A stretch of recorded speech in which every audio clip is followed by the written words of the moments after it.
Hi guys, back once again. Now in my last video I did 5 things that Star Trek Discovery did well, and so I figured it's only fair to give the devil its due and do 5 things Star Trek Discovery did poorly or badly. As before, the list isn't in any sort of ranking order, it's just 5 things that I feel need to be improved upon to make the show better. Things that absolutely failed in the show. So let's get into it and let's get on with the list. In number 5, I've got the sets. The sets for Star Trek Discovery are just... they don't feel like Star Trek sets. They are kind of generic sci-fi. They're huge, massive, monstrous sets. The bridge seems colossal. And this huge open space set. The helmet navigation consoles are these huge gargantuan lumps of granite on the set. I mean, if you drop one of them on your foot, you're gonna feel it for sure. There's a vast open space, and I don't like the fact that they're using LCD monitors for the control surfaces, because it's technology that we already have, and I don't feel that illustrates the future by doing that. And then also they introduced these damned holograms, these floating hologram things. It's stuff, if you've seen Minority Report or you've seen Iron Man, it's an effect we've seen done a dozen times over. It's, they could have done something better, something different. And out of the colour palette of 64 million colours that they could have chosen, you got a choice of grey, silver or blue. It's not good. It doesn't feel like a command center. It feels like it's so wide open, and it's the same problem occurs with the corridor sets as well. The corridors are really wide, but they also bow out as well, so you don't feel like you're in a confined space. They actually feel quite airy, and the corridor intersections look massive. I mean, Tilly's quarters. Look at Tilly's quarters, for crying out loud. Remember the episode Relics, where Scotty goes on board the Enterprise D? And he walks into the quarters and he says, "My God, man, where have you put me?" It's like, mate, you should have been on Discovery, because you'd have needed to take a golf cart to go from the shower to the front door. Like, it's huge. You could play a game of basketball in there. I mean, it's so big. The galley is enormous. You could park a shuttle in the galley. It's got 50-foot ceilings. I don't get it. I don't know how you're supposed to make it feel like a confined internal space of a starship with everything being so far apart. It looks plasticky. It looks tacky. I just don't like the internal set designs for Discovery at all. For me, I would sort of narrow the corridor by about 50%, just so that it's got a bit more of a claustrophobic feeling. I've reduced the size of the transporter room because that's just stupidly big. But yeah, so that's my number 5, and it is just the sets. They could do something to improve upon those for season 2. Number 4, and I got the ship itself, Discovery. Look, I was never sold on this ship from the beginning. I've never become enamored with the design. It's never. I don't think it's ever gonna, become. Oh, I've got used to that design. It's an ugly looking thing. I know some people out there call it the pizza cutter because of the spinny disc thing, which is just a stupid thing to have happen on a starship anyway. I mean, when they fire up the Super Hadron Collider, the whole base doesn't get up off the floor and just start spinning around, does it? It's just a weird thing to do. The saucer looks disproportionate from the back end, which is all flat, boxy and squarey. It looks like somebody handed an Etch-a-Sketch to a kid and went, "Draw me a starship." It's just not a good design. It looks unbalanced. It's all over the place. I just don't like it. I wish the starship was a little bit more finessed than what it is. Me personally, it just doesn't sit well with me at all. So that's my number 4. That is the Discovery itself. Number 3 on the list of things that Star Trek Discovery did badly, I've got characterizations. As much as I like what the actors did with the characters that they were given. The characterizations for some of the characters in the show are just surface detail. That's all they are. There's nothing deep going on there. There's nothing more to the character than what you're being told. Just to give you an example, is that we've got the relationship between Michael and Philippa Jojo, and we're told that she's sort of like a surrogate mother to Michael, but you don't ever get to see that really. You get told about it. She keeps saying, you know, she's like a mother to me, she's like a mother to me, she's like a mother to me, but we never saw it. And you can talk about it as much as you like, until you actually see it, it's just hearsay. And I also felt the same sort of thing between Stamets and his partner, the doctor. I can't remember his name, I'm sorry, I don't know it. But that's because it's such an arbitrary character to me, it's not worth remembering. And we never had a moment between Stamets really and whoever to make me feel like when he died that it was like, oh no, that's bad. It was more like, meh, okay, he's dead, fair enough. And I guess because a lot of the time when they push in these stories, we weren't really having episodes with these characters. It was, you know, it was all sort of one big story, so I never really got attached to the other characters. Like for example, the bridge crew, like that girl with the weird thing round her eye. I have no idea what her personality is, none at all. And what about the navigational officer? What's he like at all? Anything? Anyone? Or the robot-y one?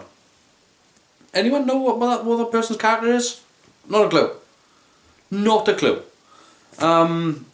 So whilst the actors that of the main cast of Michael, Saru, Stamets, whilst they all done a bang up job of getting their characters over, the other characters are just filler, I suppose. And the other thing like about the characterization was that I didn't feel like Philippa Jojo was that great of a character anyway. Like, she just seemed like a second-rate sort of captain, and when they went to the Mirror Universe and it was like, oh, here comes the Emperor, it was like when they showed the Emperor and it's like, it's Philippa, my eyebrows did this. Because at no point was I surprised. They didn't go up, they didn't go down, they just sort of stayed there. What I would have done actually, and so it's just me pointing out what I would have done differently, as opposed to just putting it down. I'm actually offering something that I would have done, and that is I would have made the Emperor Kodos the Executioner, because at least that makes sense. I could believe that Kodos would be the Emperor of the Terran Empire, and I think every Star Trek fan who knows the history of Kodos the Executioner would go, shit, he's dangerous. And that would have actually given the fans something to go, oh, now they're in trouble. Because I think it genuinely would have. So that's my number 3. My number 2 is plot oversights. These are failures in logic that, to me, stop the script from working to its potential. These are slips in logic that stop me from being able to say this good show is a great show. And that's because once you follow the story along, it's difficult to make that leap of belief. You got enough to believe in as it is, but these slips in logic just make you go, I'm not sure you do that.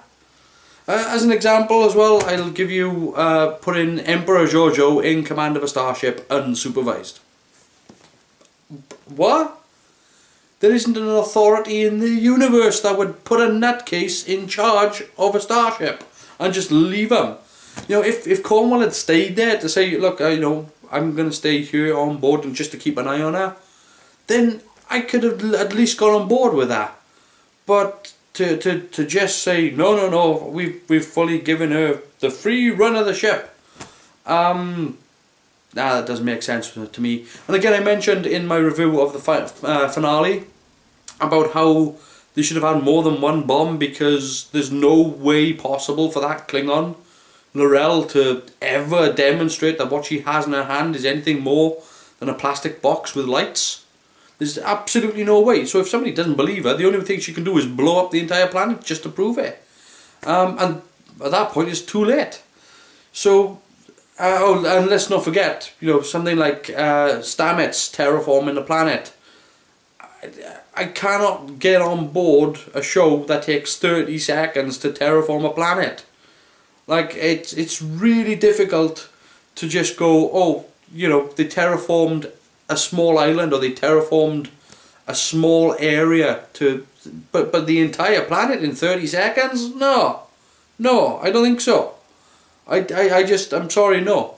And this is littered throughout the show as well. So the one with the homing signal as well. These I don't know. It wasn't a homing signal, was it? It was like a communication signal. That didn't make sense. There were plenty of flaws in logic in that episode. So that's my number 2, and that's the plot oversights. And my number 1 is the makeup, because for everything that Discovery does well, it gets let down, particularly by the makeup in the show. And it's things like Saru, okay? You've got Doug Jones playing Saru, and you've stuck him under enough latex that he can't possibly emote. That face that he's got is frozen that way. He looks like somebody slapped a codfish, and that's the expression that you got, and that's how it's gonna stay. He's got these huge contact lenses in his eyes, which makes him look dead and soulless. It's not good. It's just not good. And let's get on to it. The Klingons. Okay? I don't care what you call that species. I don't care if it's meant to be the Klingons, if it's meant to be the Remans, if it's meant to be the Romulans. I don't care. A bad design is a bad design, and that's what we've got. It is a badly designed piece of crap. And again, it's not a question of them being the Klingons. You would call them the Flurblnurkers. And here come the Flurblnurkers, and they look like that, and they're laughable. They are absolutely laughable. It looks like somebody's taken the actor, dipped their head into a bucket of clay, and just gone, there you go, there's your makeup. We're just going to spray it grey. It's so lumpy and doughy, and it's just a comical design. And given that the makeup is being done by Glenn Hedrick and Neville Page, and I like Glenn and Neville, though my friends who sit down and watch Face Off with me would say I have a very different opinion of Neville, but that's something else. But no, I do like them. It's just they need to rethink this makeup. Going in for season 2, they need to do something about Saru's makeup so that Doug Jones can at least raise his eyebrows to emote or do something, which he simply can't do as it is. And as for the Klingons, yeah, they need to have a good rethink as to what the hell they're going to do with those. Because regardless of whether or not you like the costumes or whatever, it's not a question that they don't look like Klingons, it's a question of it's just bad. So yeah, that's my list of 5 things that I think Discovery did badly. So anyway, I'm going to leave that there, but let me know what you think of my list, and obviously if you've got problems with Discovery, which I'm sure you do, because I know there are plenty of people out there that have plenty of things wrong with the Discovery, and I'm sure you'll let me know. But if you are going to, let me know in the comments down below. Feel free to like and comment on the video, subscribe to this channel, or you can join me on Google Plus or Twitter. But until next time, I'll see you later, guys.